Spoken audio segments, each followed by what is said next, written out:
Hoy hablamos de algo que está en todos lados. Instagram, OnlyFans, anuncios publicitarios, páginas de chismes, imágenes generadas con inteligencia artificial, pero también museos, iglesias, academias e incontables libros de historia del arte. El desnudo femenino ha sido uno de los géneros artísticos más reproducidos, debatidos y rentables en la historia de nuestra cultura visual. Y llevo mucho tiempo queriendo hablarte de este tema, pero su historia es tan grande y tan llena de tangentes que la verdad es que me he tardado un poco en sentarme a grabar.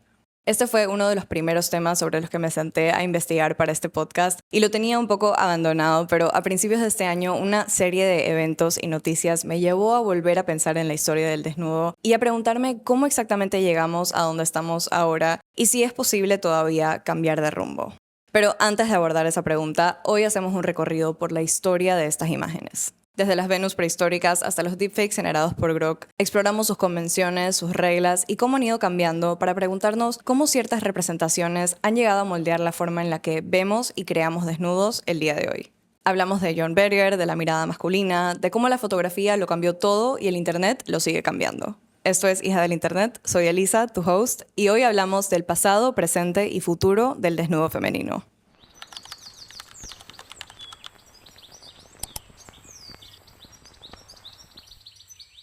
En una colección de ensayos publicada tras el éxito de su serie Ways of Seeing para la BBC, el crítico británico John Berger nos presenta con uno de los textos más citados sobre el desnudo femenino. En él, Berger examina las convenciones alrededor de la representación de nuestros cuerpos, específicamente en el canon artístico europeo, y sus implicaciones para la forma de ver y retratarnos hasta el día de hoy. Citando al historiador de arte Kenneth Clark, Berger argumenta que existe una diferencia fundamental entre el cuerpo desnudo o sin ropa y el desnudo como género visual. En sus palabras, estar desnudo es ser uno mismo, mientras que ser un desnudo es ser visto por otros y, sin embargo, no ser reconocido como uno mismo. Crucialmente nos señala que el cuerpo desnudo tiene que ser visto como un objeto para convertirse en un desnudo. Y en este proceso de objetificación, el protagonista de estas pinturas, esculturas o fotografías deja de ser el cuerpo retratado y se convierte en el espectador, quien se presume es un hombre. Dicho de otra manera, el acto de estar desnudos es una revelación de quiénes somos. Es íntimo, privado y personal. De cierta forma también es más real. No existe una performance ni un espectador.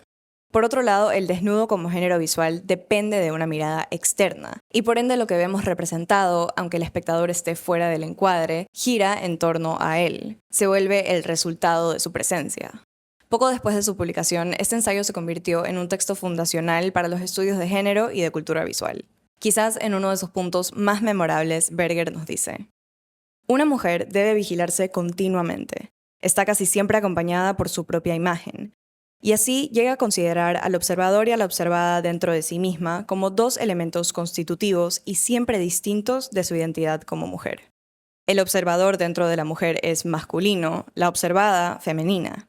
Así, ella se convierte a sí misma en un objeto, y, más específicamente, en un objeto de visión, en una imagen. Si esto te suena familiar, probablemente hayas escuchado hablar del concepto del male gaze o la mirada masculina, acuñado por Laura Mulvey tan solo 2 años después de la publicación del texto de Berger.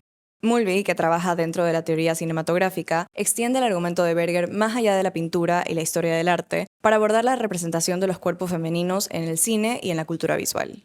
Si corremos en los mismos círculos, probablemente hayas escuchado también esta frase devastadora de Margaret Atwood, donde habla sobre fantasías masculinas. Esta aparece en su novela La novia ladrona y, si no la has escuchado, permíteme moverte el piso por un segundo. Fantasías masculinas, fantasías masculinas. ¿Acaso todo está regido por fantasías masculinas? Incluso fingir que no estás complaciendo fantasías masculinas es en sí mismo una fantasía masculina. Fingir que no te ven, fingir que tienes una vida propia, que puedes lavarte los pies o peinarte el cabello sin ser consciente del observador omnipresente que espía por la cerradura. Que espía por la cerradura dentro de tu propia cabeza, si no en ningún otro lugar. Eres una mujer con un hombre dentro, observando a una mujer. Eres tu propia voyeur. Uf. Desde la teoría hasta la ficción, claramente nada de esto es nuevo. Pero, ¿cómo llegamos hasta aquí?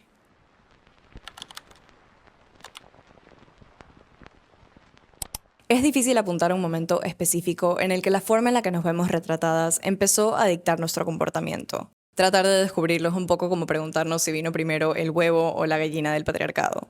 Porque, aunque no lo creas, el fenómeno que describen Atwood y Berger no solo se remonta siglos y hasta milenios atrás. También continúa informando las visiones reales e inventadas del cuerpo femenino en nuestra cultura contemporánea. Este ha sido un formato visual transmitido, reproducido y transformado durante miles de años, y que continúa moldeando no solo cómo vemos a las mujeres, sino cómo las mujeres aprendemos a vernos a nosotras mismas. Como te decía, esta es una historia inmensa, así que en lugar de hacer un recorrido exhaustivo por la historia del arte, quiero mostrarte algunas obras que pienso que funcionan como evidencia de un patrón, específicamente de la convención visual que se transmite de generación en generación cuando hablamos de cuerpos femeninos.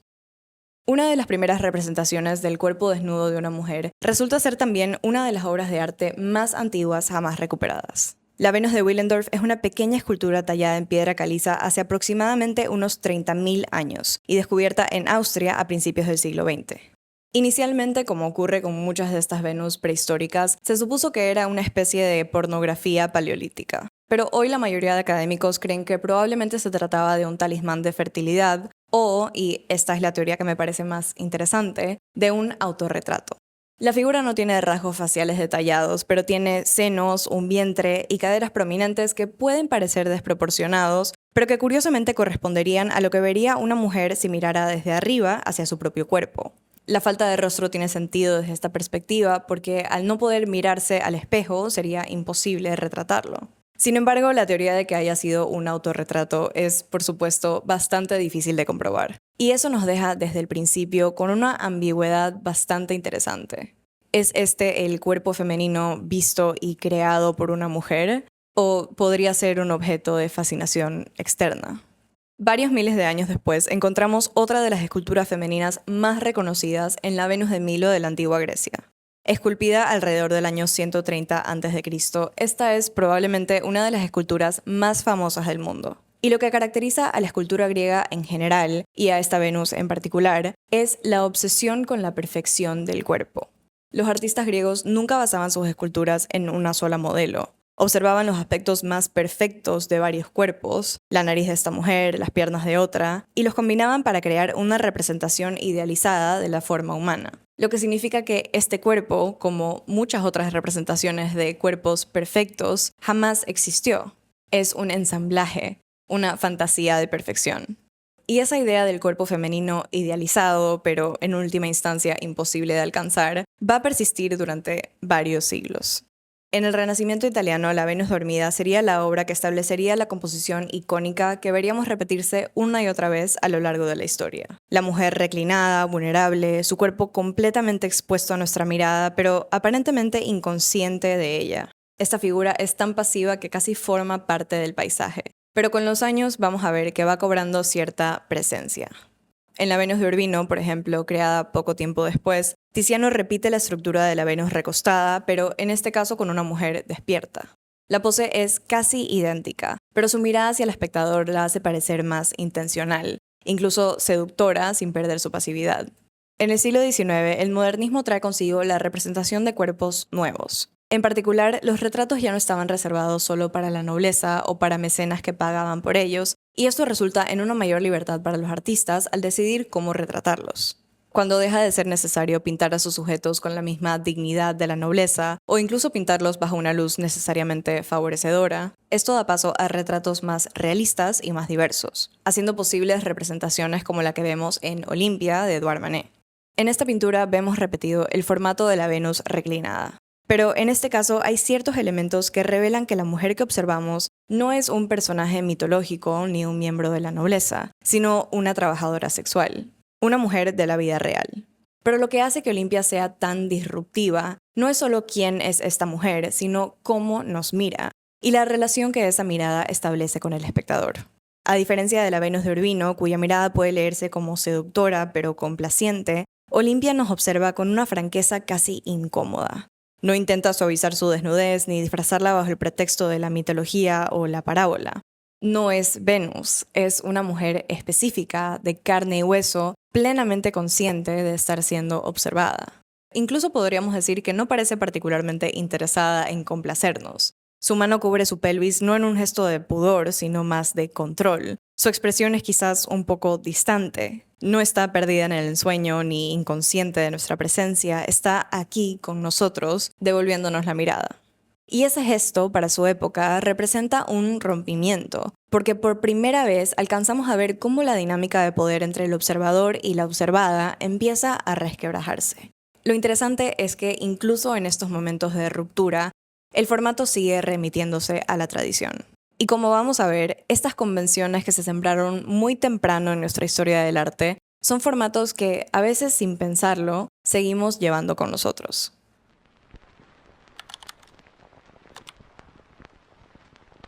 En el siglo XIX, la fotografía transforma decisivamente el género del retrato.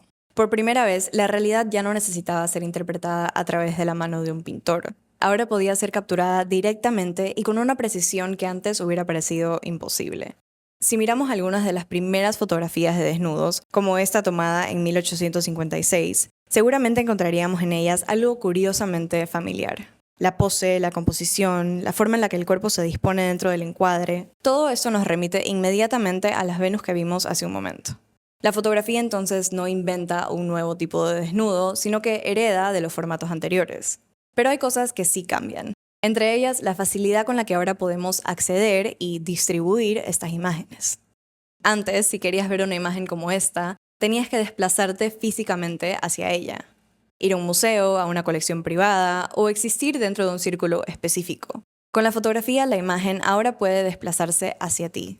Puede reproducirse infinitamente, circular, ser comprada, vendida, coleccionada, y por primera vez puede existir en múltiples lugares al mismo tiempo.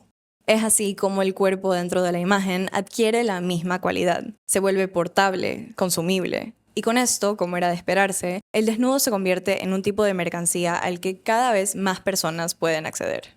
A finales de siglo, poco después de la invención de la cámara de fotos, ya se vendían las primeras cartes de visite, pequeñas fotografías coleccionables que incluían frecuentemente retratos de mujeres desnudas o semidesnudas. Y desde aquí no es difícil trazar una línea directa hacia las revistas eróticas que se popularizarían en el siglo XX y que darían paso eventualmente a la industria de la pornografía contemporánea.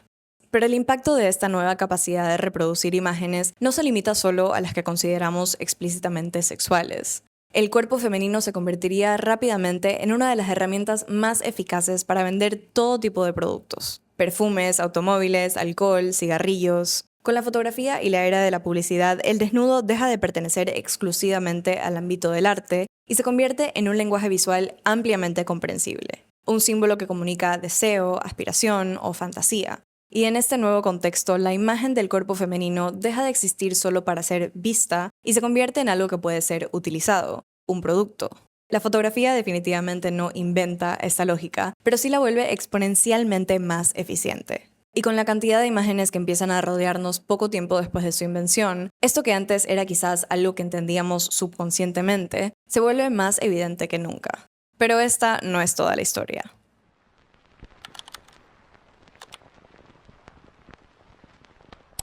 En la medida en que la creación de imágenes se vuelve cada vez más accesible, empieza a revelarse una de las mayores contribuciones de la fotografía a nuestra cultura visual: su capacidad de democratizar la mirada.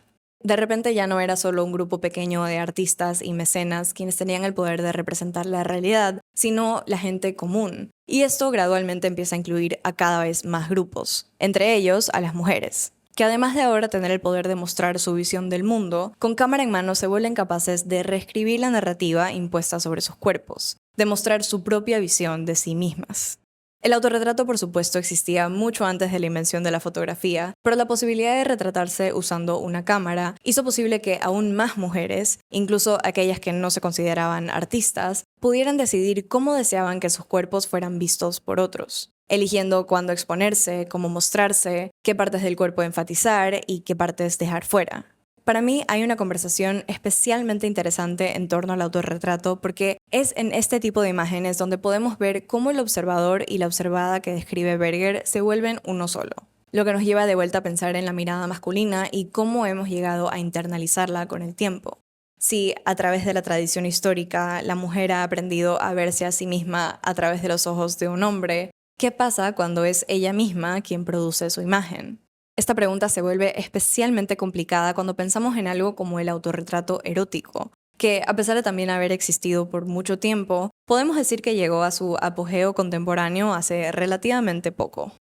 En el 2020, el New York Times publicó un artículo sobre la creciente popularidad de los nude selfies durante la pandemia. Fotos tomadas con la cámara del celular que ahora todos tenemos en el bolsillo, intercambiadas con nuestros amores pandémicos en un intento de sentirnos cerca en un momento en el que todos nos sentíamos solos. El artículo hace algo que a mí me parece bastante interesante, y es que ubica este formato de autorretrato fotográfico dentro de la historia del arte, y lo presenta como la evolución más reciente del género del desnudo.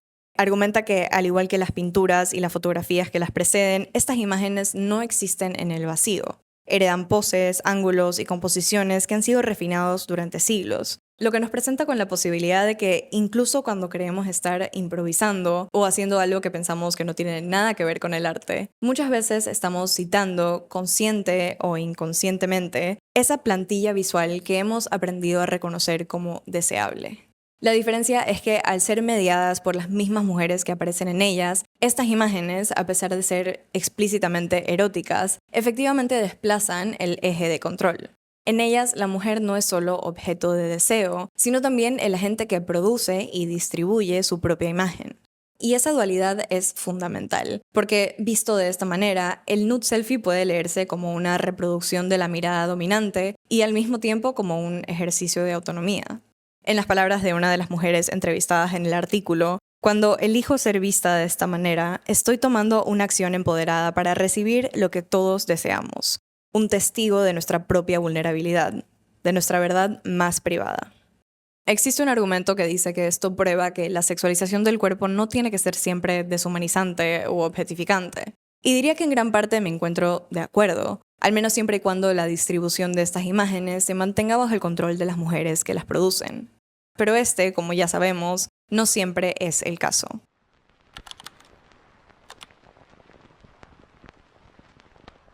Con la llegada del Internet surge casi de inmediato una nueva condición, que una imagen publicada en la web es para siempre, y quizás más inquietante, que cualquier imagen digital, independientemente de las intenciones de su autora, está siempre sujeta a ser apropiada por otros, a ser publicada o alterada sin consentimiento. La portabilidad que la fotografía había introducido alcanza aquí una escala completamente distinta. El Internet acelera la circulación del desnudo, pero también potencia su capacidad de generar valor, convirtiendo lo que ya era un formato visual persistente en uno de los contenidos más fácilmente monetizables del ecosistema digital. Y esto no debería sorprendernos.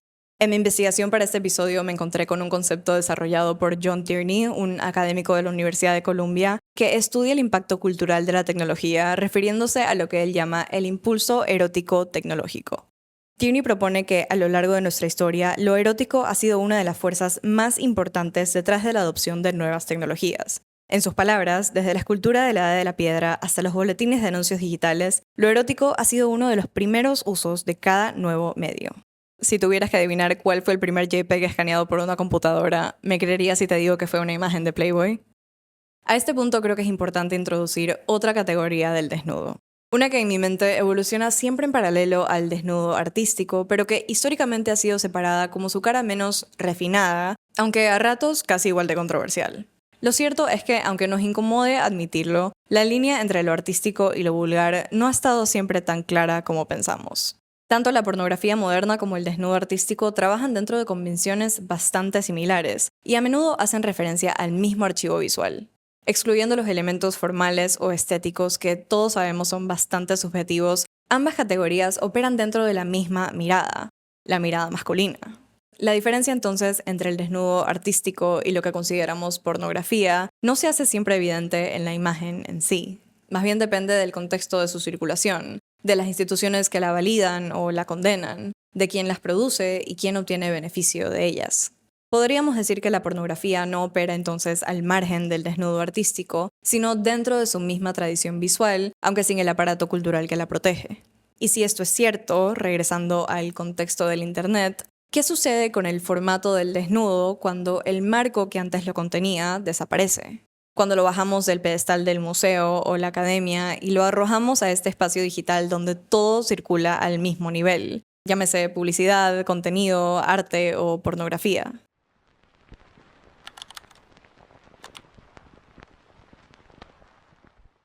A principios de este año comenzó a circular en la plataforma antes conocida como Twitter una serie de imágenes generadas por Grok, el asistente de inteligencia artificial desarrollado por la empresa de Elon Musk. Usuarios estaban utilizando la herramienta para tomar fotografías de mujeres reales y pedirle al sistema que las mostrara en bikini, en ropa interior o directamente desnudas. En cuestión de segundos, Grok producía versiones sexualizadas de estos cuerpos, a veces en situaciones de violencia o con señales de abuso. Fotografías que parecían sorprendentemente reales. Una organización francesa llamada AI Forensics condujo un análisis de aproximadamente 50.000 menciones de Grok en la plataforma y alrededor de 20.000 imágenes generadas entre diciembre y enero.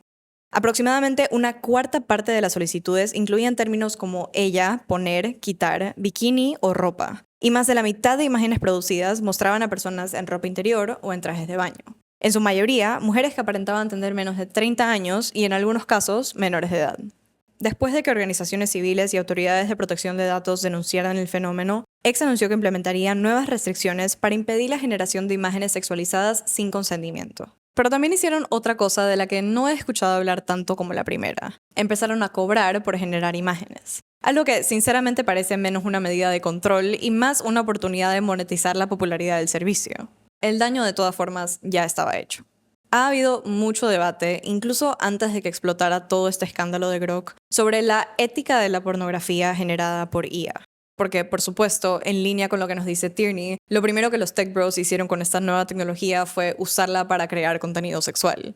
Pero lo que a mí me interesa particularmente es cómo estas imágenes encajan dentro de la historia del desnudo femenino, qué convenciones han heredado de este género visual y cuáles son las implicaciones de su creciente popularidad. Lo que me llevó a pensar de nuevo en la historia del desnudo como formato fue preguntarme de dónde vienen estas nuevas imágenes. Sabemos que estos modelos generativos están entrenados con todo el material que podemos encontrar en Internet. Miles de millones de imágenes que han determinado cómo tiene que presentarse el cuerpo femenino para ser considerado deseable. Y a diferencia de cómo existen estas imágenes en nuestro imaginario cultural, para un modelo como Grok o ChatGPT o Gemini, estas referencias existen simplemente como puntos de data.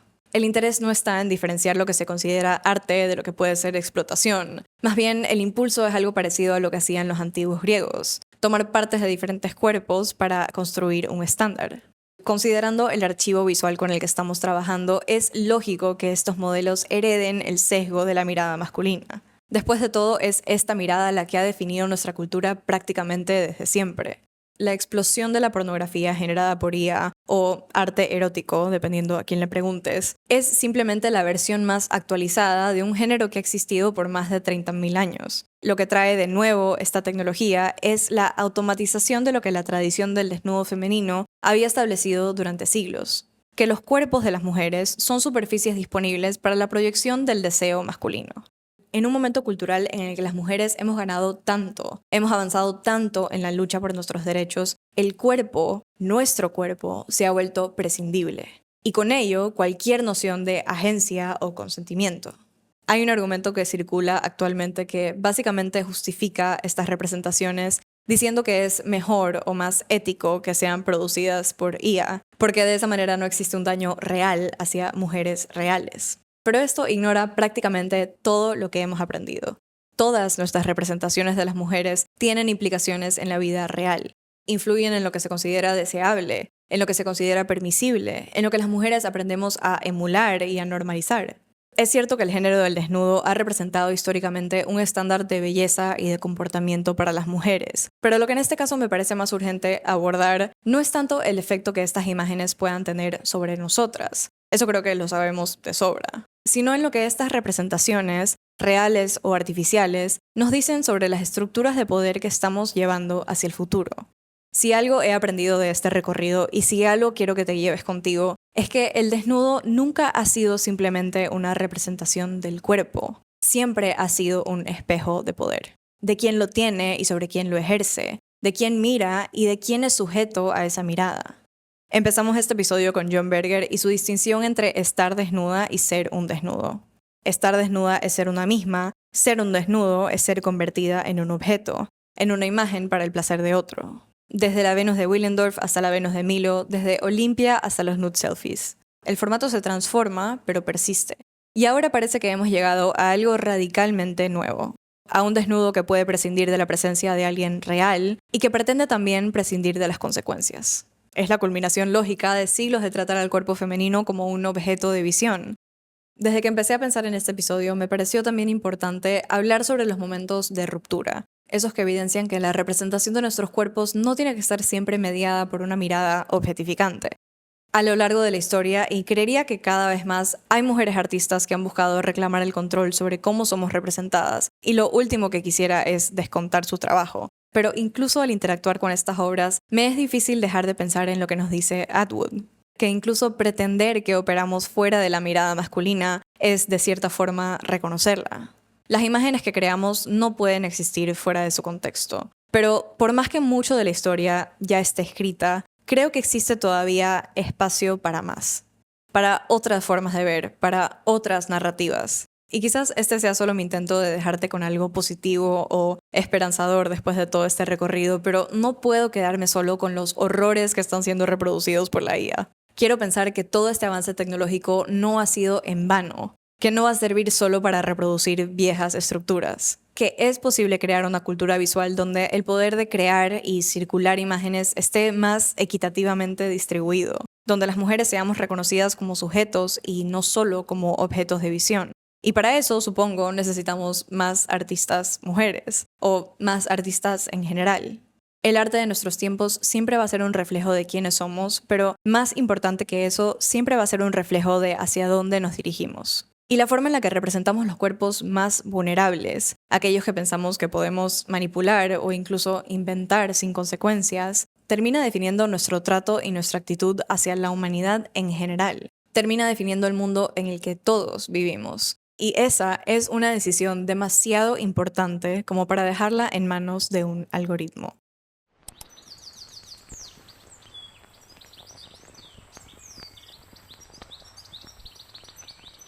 Gracias por acompañarme hoy. La verdad, este ha sido un tema al que le he dado muchísimas vueltas y sobre el que estoy segura que todavía quedan muchas cosas que decir, pero me encantaría saber qué te dejó pensando de todo esto.